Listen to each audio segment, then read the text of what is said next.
Thank you. Good evening. Tonight's top stories from around Yorkshire. Red faces for those in charge of bringing the high-speed train link to Yorkshire. Residents in one of Yorkshire's most prestigious addresses are mistakenly told their homes could be at risk when the new line is built.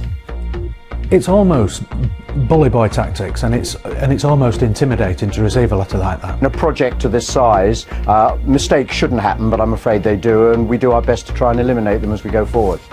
We also hear from villagers along the route who claim they've been left in the dark about plans for a viaduct near their homes. Also tonight, a former West Yorkshire detective goes on trial, accused of stealing drugs and then reselling them to dealers. And the remarkable story of the man who got a new hand. Britain's first hand transplant patient joins us live in the studio. Another leaden day. This uninspiring shot was taken near Alton outside Leeds earlier today, but the promise of something a little better as we head through tomorrow. Join me later.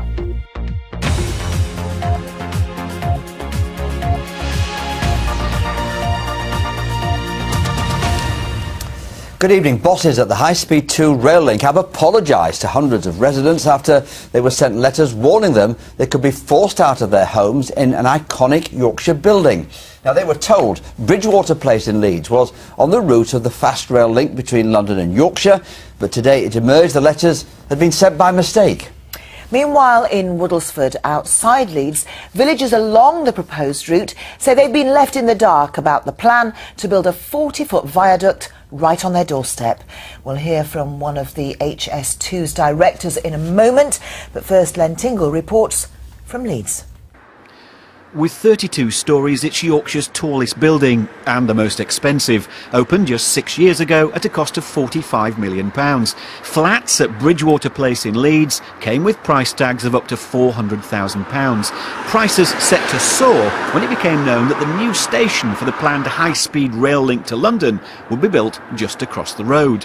Then, 4 weeks ago, owners like Dave Matthews received a letter signed by the Transport Minister. It said, "Your land and any buildings on it are on the initial preferred route and therefore classified as at risk of being required for construction of the line." Just the fact that a letter has gone out has made the property unsaleable. That does affect me.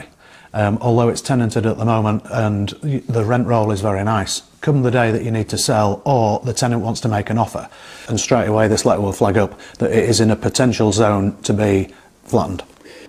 When we contacted the developers of the high-speed rail route, they admitted it's all been an embarrassing mistake. There are indeed properties along the route that are in danger of compulsory purchase and maybe even demolition. But Bridgewater Place here isn't one of them. They've sent letters, they say, to all 250 tenants, apologising and explaining. Have you had a letter? No. The only letter that I've received was this initial one, which in fact is quite frightening. According to government officials, that explanatory letter is in the post. Len Tingle, BBC Look North, Leeds. Well, just a few miles away on the outskirts of Leeds, and residents in the village of Woodlesford say they're furious about plans to build a viaduct to carry the high-speed train. Their local MP, Alex Shelbrooke, is meeting the Transport Secretary tomorrow. He's calling for the line to be rerouted. Here's Cathy Killick. It's part of the Trans-Pennine Trail and Leeds Country Way, much loved by residents of Woodlesford. But this slice of tranquility will be obliterated by the planned HS2 route. The track will run on a huge viaduct at least 46 feet high and nearly a mile long. Here's an impression of what it'll look like crossing the valley. In some places it'll be less than 100 yards from houses, like this one in Yew Tree Drive. Residents have already set up an opposition committee. The viaduct will tower over their back gardens. I feel upset. I feel really upset. You know, in spring we have ducks down here, we have moor hens. I'm going to go from that to I might as well be living in Spaghetti Junction in Birmingham or somewhere. It's just going to change completely. We contacted HS2 direct the day after the announcement was made. They made a promise that they would answer our questions. We've been repeatedly emailing them, asking for an update, and over a month later we've had nothing. HS2 is predicted to bring much-needed economic growth to Yorkshire, and Woodlesford's Conservative MP supports it, but will meet the Transport Secretary tomorrow to ask for a route diversion for his constituents. Although we want to see the economic benefits for the city, we must also make sure that homeowners get proper mitigation, and we try and do as much as we can to limit the blight on them. As it stands at the moment, the plan is unacceptable for those houses where this junction is. Property blight has already knocked around £50,000 off the value of these houses, and it's by no means clear if the residents will get compensation. In the meantime, they're trapped in houses that will prove very difficult to sell. HS2 won't be built for another 30 years, but it's changed life here overnight.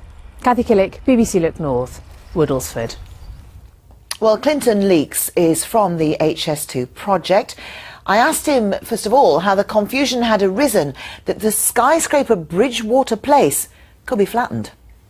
It's a confusion we regret, and in the letters we've sent out, I think yesterday, we've apologised to, I think it's about 250 recipients of the original letter. As you can imagine, in late January, for the whole route, we were sending out thousands and thousands of letters, and we very much regret, in these 250 cases, including the people in the Bridgewater Place building, we shouldn't have sent those letters, so we've sent out another letter clarifying it. As I said, it's regrettable. In a project to this size, mistakes shouldn't happen, but I'm afraid they do, and we do our best to try and eliminate them as we go forward. So let me clarify this. Does that mean that Bridgewater Place is not under threat, will not be compulsory purchased?